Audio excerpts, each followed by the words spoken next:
A few hours later, I heard someone waking me up. Hey, Erica, wake up! It was my husband. Well, come home. What are you doing? What? What are these appetizers? My parents are here and you bought these cheap appetizers. I told you to do it right today, didn't I? Yeah, that's what your father... Now get up and start cooking. I'll throw this stuff away. Hey! My name is Erica. I'm a 28-year-old office worker. I have a boyfriend named Sean. I met him at a blind date and he made a fierce approach to me. He was kind and funny and I was immediately attracted to him. Then, a year after we started dating, he proposed to me. The answer, of course, was yes. I was so happy that I was going to marry the man I loved so much. My parents also liked him and congratulated us on our marriage. His parents were also very nice people, and I knew we would have a very happy marriage life. After that, the wedding and the honeymoon went well, and we started our new life. I was very happy and enjoying my new life with my husband. Then, I got pregnant. On top of being happy, another wonderful event, and I felt the greatest happiness in my life. My husband was also very happy about the baby. I'm going to work harder, he said. However, I think my husband had the wrong idea about working. Even though I was suffering from morning sickness, he was working a lot of overtime to increase his income. I was so worried about having a baby for the first time, and I wanted him to come home early if he could. But it was not easy for me to tell this to my husband, who was working hard for me and the baby. Then, when 6 months had passed and I entered a stable period in my pregnancy, I decided to take both paid and maternity leave to take a break from my work. But I guess that had the opposite effect for my husband. He seemed to think I was bored at home and didn't do any housework anymore. When we first got married, we were both working, so we shared the household chores.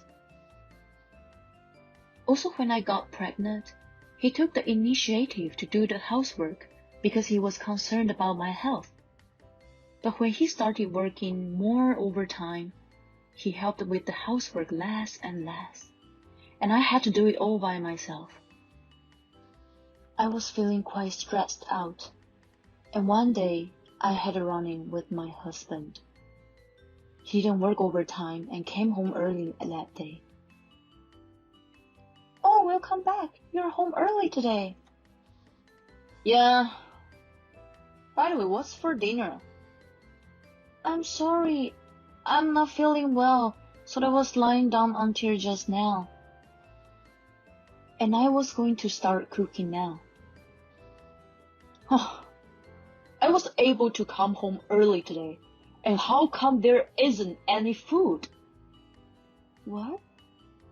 You're a stay-at-home wife, so you should do better. I'm trying my best to do things right. Besides, the reason I'm taking time off work is because I'm pregnant and not feeling well. You should at least understand that. Are you saying it's my fault? Don't blame me for your own inadequacies. I didn't say it like that. I'm just saying that we are a couple and we need to support each other. What I want from you right now is not to work as hard as you do. I want you to be here for me and help me with the housework as much as possible. In short, you want to slack off. What? Why is that? Because If you are going to be home all the time and depend on me to do the housework, it's nothing but just slacking off. That's enough. I'm going to have the baby back home. What do you mean? I'm saying I'm going home to my parents for a while. I'm not coming back here until the baby is born. When I said that, my husband said, "Oh, really? Do whatever you want." And he stormed out of the house. I felt sad and wondered why it went so wrong. I cried alone in the house. I wondered if I would be happy to give a birth in this situation. After that, I went back to my parents' house and took it easy with their support. It seemed that I had been under a lot of stress. After resting at my parents' house, my physical condition improved considerably. Then, about 2 months after I started living at my parents' house, my husband and in-laws suddenly came to visit. I hadn't had any contact with my husband since I went back to my hometown, so I was puzzled by the fact that they came out of the blue. Apparently, they wanted to apologize to me. It seems that my in-laws had come to the house where my husband and I live because they were worried about my health. They were surprised to see that I was gone. Then when they asked my husband what was going on there, he told them that I had gone back to my hometown after a fight. They grabbed my husband by the neck and came to my parents' house. Erica, I'm really sorry about our stupid son. We gave him a big lecture. He doesn't understand how hard and painful pregnancy is. Come on, you apologize too. Erica, I'm sorry. My husband bowed his head saying apologize. It's okay. I'm sorry I got emotional too. And we were able to reconcile. My in-laws are really nice people. I don't know what would have happened if they hadn't come in to mediate this time. And then the baby was born, a healthy baby girl. My husband was very happy about the birth of our daughter. I took her with me back to the house where I lived with my husband. After maternity leave was over, I took a childcare leave and devoted myself to raising my baby. But taking care of the baby was harder than I had expected. My daughter cried a lot at night. Because of this, I could hardly sleep at night. I woke up in the morning exhausted, made lunch for my husband, and did housework. One day, I reached my limit. I fell asleep with my daughter while I was putting her to bed. It was already nighttime and my husband woke me up.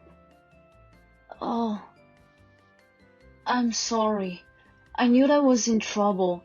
I hadn't prepared anything for dinner. He might get angry at me like he did before." My husband gave me an annoyed look, but didn't get mad. He said, "Next Saturday, my parents are coming to celebrate the birth of the baby, so you better be on top of things then." I remembered that my mother-in-law had contacted me just before. It's already coming up next week. I was concentrating on taking care of my baby, and the day of the celebration came in the blink of an eye. "Well, I have to go to work in the morning." "Okay." "Make sure to prepare decent meal for my parents, okay?" "Yes, I will." Although my husband don't get angry anymore, he still seems to underestimate the difficulties of taking care of a baby. After he left for work, my daughter had just fallen asleep and I was ready to start cooking. Then suddenly the doorbell rang. "Who is in the world at this time?" I answered. And to my surprise, it was my parents-in-law. "What happened? You were supposed to come over this afternoon, weren't you?" I'm so sorry coming all of a sudden.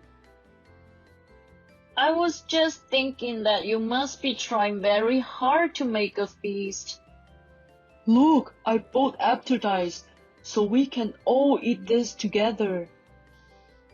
Oh, he picked them out and brought them for you. "Oh, really? Thank you." That's when my daughter started crying. Apparently, the sound of the doorbell woke her up when the in-laws came over. Oh my gosh, I'm so sorry we woke her up. Erica, is she crying a lot at night? How do you know? Sean cried a lot too, so I thought she might be like that too. Then, Erica, you haven't slept much, have you? I'll take care of her. You can get some rest in the meantime. Get some good rest. I'll go and buy the booze and other drinks. Let me know if you need anything else. Thank you for everything, Mother and Father. So I decided to listen to them and get some rest. I lay down on the couch and slept. A few hours later, I heard someone waking me up. Hey, Erica, wake up! It was my husband's voice. "Welcome home." What are you doing? What? What are these appetizers? My parents are here and you bought these cheap appetizers. I told you to behave today. Oh, that's your father? Now get up and start cooking. I will throw this stuff away. Hey! My husband grabbed the appetizers and was about to throw them away, so I tried to stop him. There's no way I can serve this to my mom and dad. So these were... I was about to explain when I heard a loud voice behind me. Hey, what are you doing? It was my father-in-law's voice. Apparently, he just got home. My mother-in-law, who went for a walk with my daughter, was also with him. Hi, Dad. Listen to me. I told her you were coming today, but she slept in and didn't even cook. And she tried to cover it up by buying these cheap appetizers. I'm going to throw this away, so just wait a little longer. I'll have Erica cook something now. Your father bought those. He looked at me and froze. What did you say? That's the appetizers your father picked up and brought for us. I've been trying to tell you this. Oh, no. My husband's face instantly turned pale. My father-in-law came closer to my husband with a very scary look on his face. I'm sorry I picked cheap appetizers. No. It's just, what the hell is your problem? You don't care about Erica at all. I thought you changed your mind after I scolded you the other day before the baby was born. You haven't changed at all. I'm sorry. Just then, we heard a message notification on my husband's phone. His phone was on the dining table. My mother-in-law, who was closest to the phone, saw the screen. Sean, who is this Karen? Oh, no. You forgot your cigarettes and lighter. Next time you come back, make sure you take them with you. Sean, what is this? Well, that's, I thought you were going to work. Who is this woman? Karen? My husband seemed to realize he couldn't get away with it and confessed to the affair. You've got to be kidding me. My father-in-law's iron fist exploded on my husband. He got down on his knees and apologized to me in tears. Well, it was just a case of the devil getting the better of me. He tried to excuse himself, but I couldn't trust him anymore. I can't do this anymore. Please, let's divorce. Oh, no. My in-laws say, of course you should get a divorce. I'm sorry for all the trouble my stupid son has caused you. They apologized. I'll make him do whatever you want about the divorce. With that, my parents-in-law took my husband out of the house and went back to their house. Later, my parents-in-law came to my house with the divorce papers. They told me that they made my husband tell them about the affair. The adulterer was a junior employee of the same company. To my dismay, they had been having an affair since I was pregnant. He was not working overtime, but meeting secretly. I filed for alimony against my husband and the adulterer, and child support for my husband. Since my in-laws were with him, my husband could reject and agree to my demands. So, we got divorced. My ex-husband was told by his parents that they would pick his rotten guts off. My ex-husband is forced to live a life of daily surveillance, going back and forth between work and home. Also, my ex-husband paid alimony direct to me, but my in-laws paid me a lump sum of child support money, which was a considerable amount. My ex-husband will have to pay back to his parents little by little. My in-laws also manage my ex-husband's salary and give him an allowance every month. It's a very inconvenient life, but it's all his fault. On the other hand, I returned to my parents' house, and with the help of my parents, I went back to work. My daughter has grown up so well, and she makes me happy with her cute smile every day. I will continue to work hard for her and take good care of her. Thank you for watching. Please subscribe to the channel if you like. See you next time.